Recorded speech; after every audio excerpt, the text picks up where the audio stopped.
रक्षा म मेल हो कि फिमेल? तिमी मेल हो। ओके। म केटा कि केटी? तिमी केटा।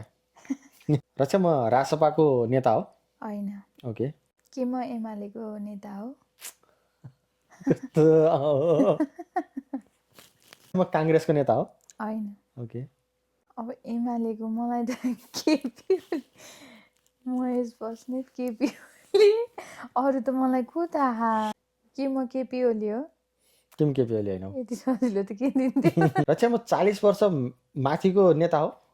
तिमी 40 माथिको होइन होला सायद। मतलब म त्यो बिचकोतिरको नेता हो? त्यतैतिरै न त कपाल फुलेको बुढो हो न भर्खरको केटा हो होइन, बिचतिरको हो भनेपछि होइन? बिचतिरको। के म विष्णु पौडेल हो?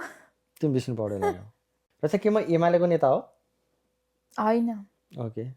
को होला त भाइ, म त नामै जान्दिनँ एमालेबाट। कि म महेश बस्नेत हो र? तिमी महेश बस्नेत होइन हो? रक्षा के मलाई मान्छेले मन पराउँछन्? मन पराउँछन्। मन पराउँछन्? पराउँछन्। ओके।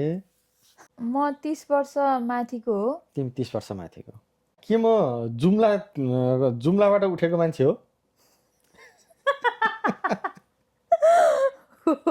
ओके।